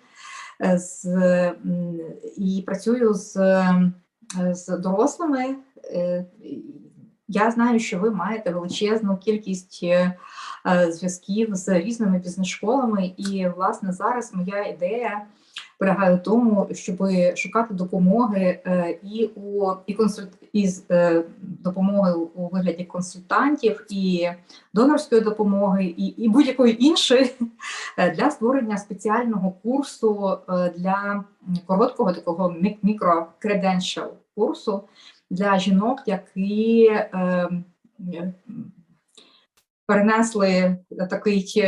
мали такий досвід релокації. Це трохи моя історія. Я двічі змінила місце життя протягом останніх 8 років війни. І зараз я хотіла б допомагати тим жінкам саме з освіти і науки, які шукають свій новий шлях, які хотіли би почати своє, або продовжити своє життя, або почати його. Out of time. We're out of time. So It's I know it's with the translation it adds some more, so I gave you some extra seconds. Very good, Alexandra. So I like the fact, I know you have a strong network in business schools. I would start with that. I would directly start. I saw from your profile, you work for a business school network. I'm also in education. Then immediately there's a good rapport. And you said I help people find their best in education and science, working with adults. I like that. Now, you said one very key word. Keywords are important. You said micro-credentials. And micro-credentials are a hot topic. We have just this week, we're working on a micro-credential project with one of our business schools that has multiple campuses in different countries. And this is really interesting, that how micro-credentials can be applied to any degree program in a university or a business school. Micro-credentials can be applicable to everyone. So I would have started more with that. I see from your profile, you work for a business school organization. I'm also in education, now focused on micro-credentials. Have you heard of micro-credentials?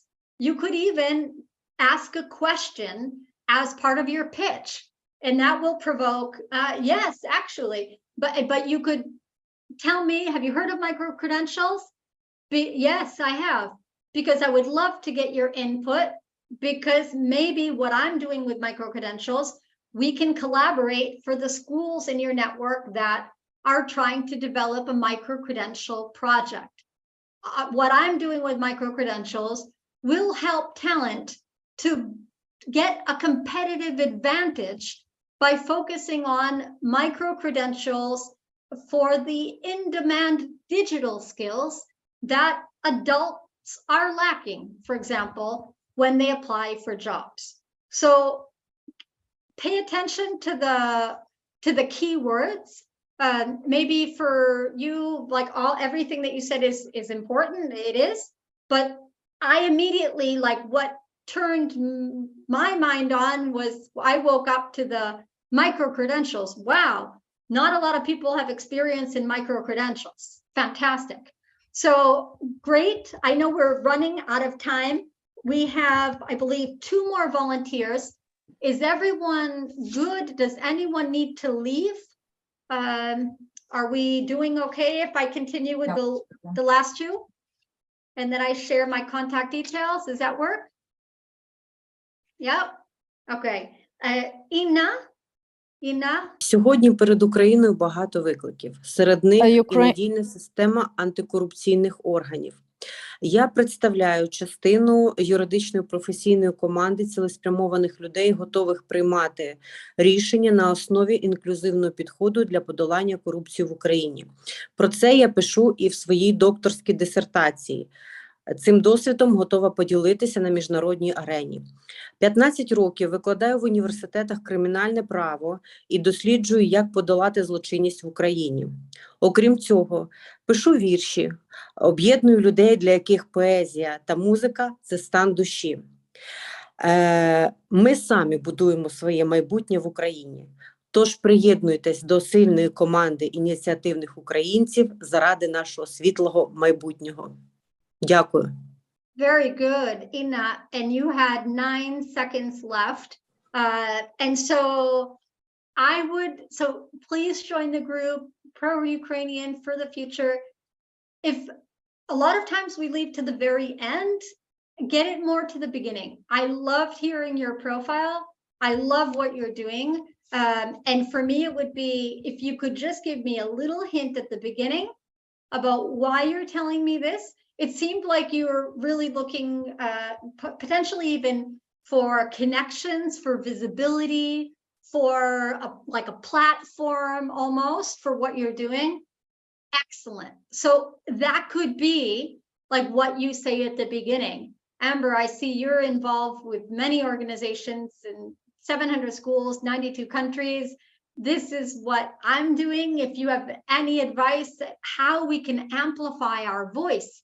So I know you're not looking for a job.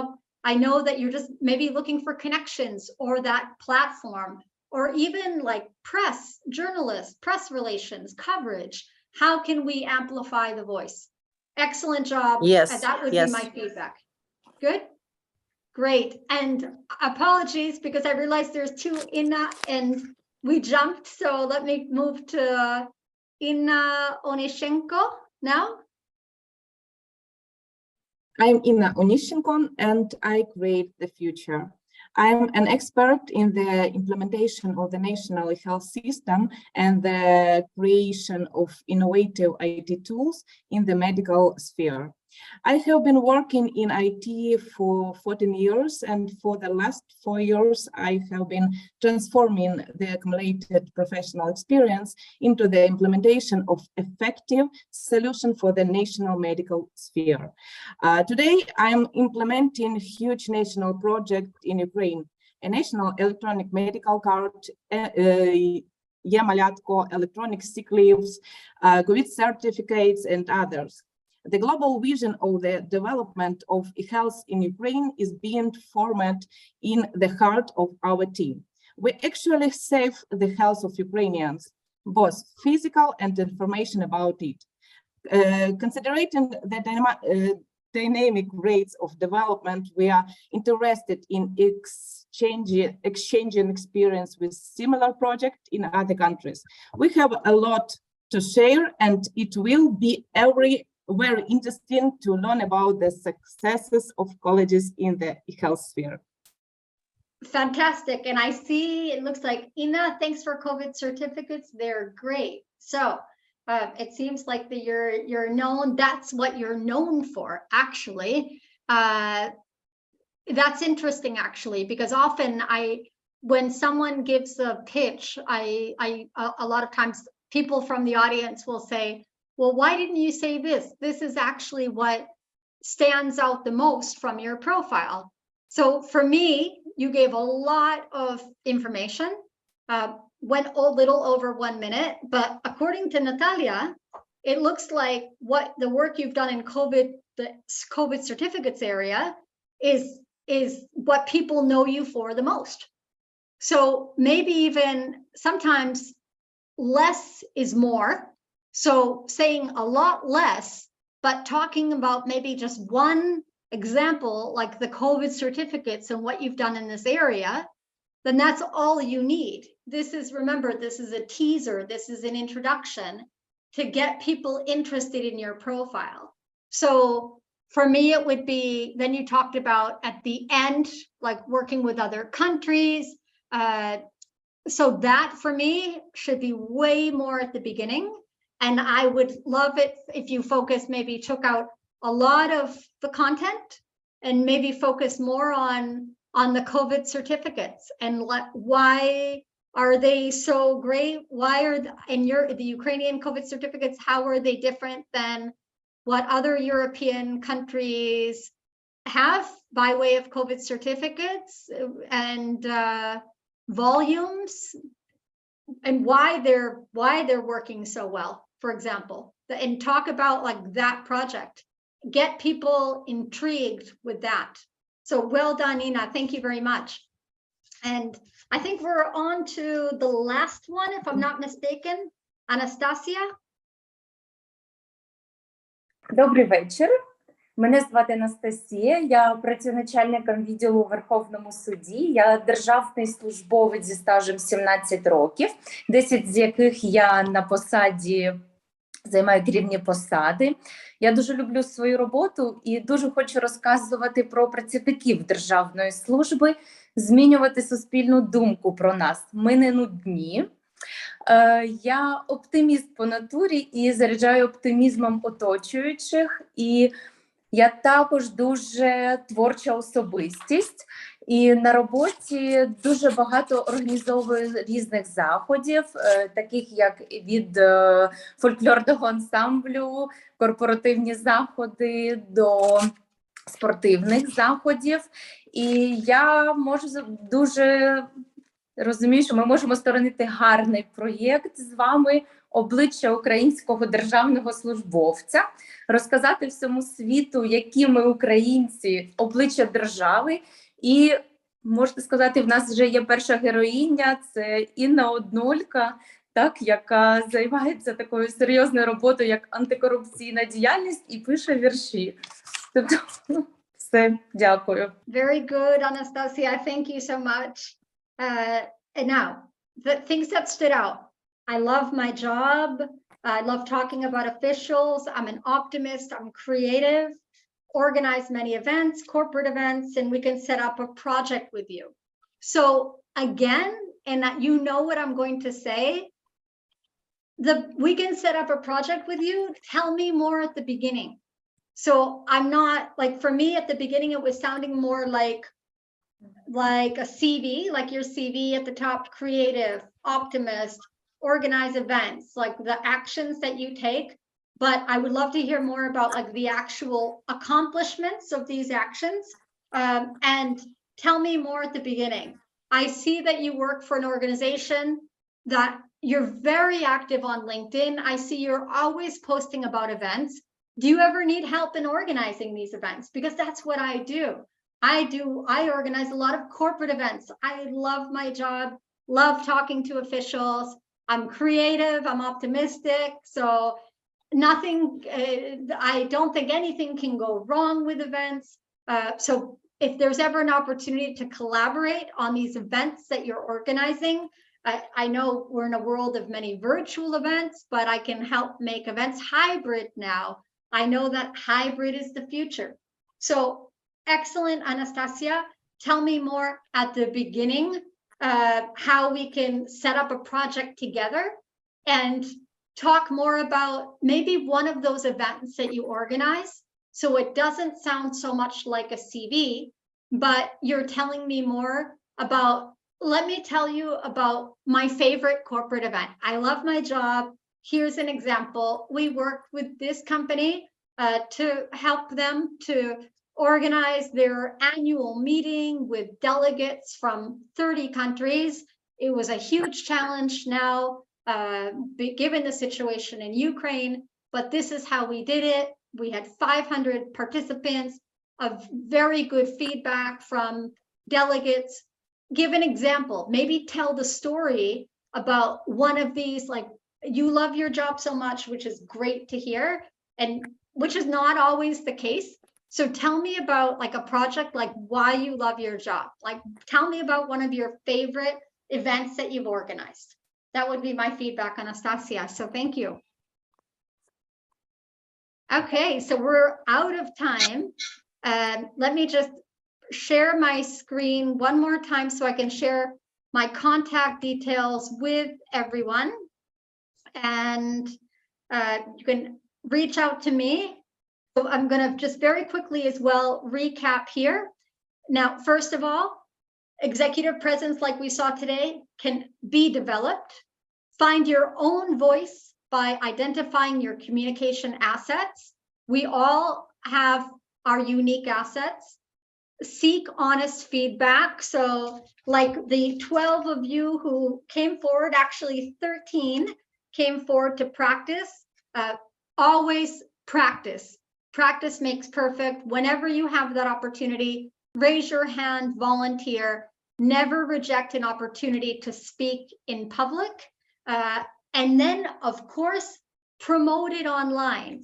It's not worth anything if you don't then promote what you did online, build your personal brand, and then follow up, connect with people if you're on LinkedIn, and personalize the invitation so that when people are contacted, they remember where they met you. I often get companies saying, oh, we see in your network, Anna, do you recommend her profile? Because she looks like someone we're looking for. We need a profile like hers in our network. And I look back to see how I met that person, and I check on the messages. So always personalize the invitation. And then finally, I will share my contact details with everyone. I'm of course active on LinkedIn. You can find me just by typing in my name. I'm also active on Twitter, if anyone's on Twitter, and on Instagram, always posting about career relevant information. I hope to get back to, and trust that I will get back to Ukraine one day, and I would love to meet you in person one day, no matter where you are. And I thank once again the organization Progressia for having me, Olena for your excellent interpreting. I know how difficult that is. So unless you've done it before, it's a very difficult job. So thank you, Дякую, Toby. Thank you very much.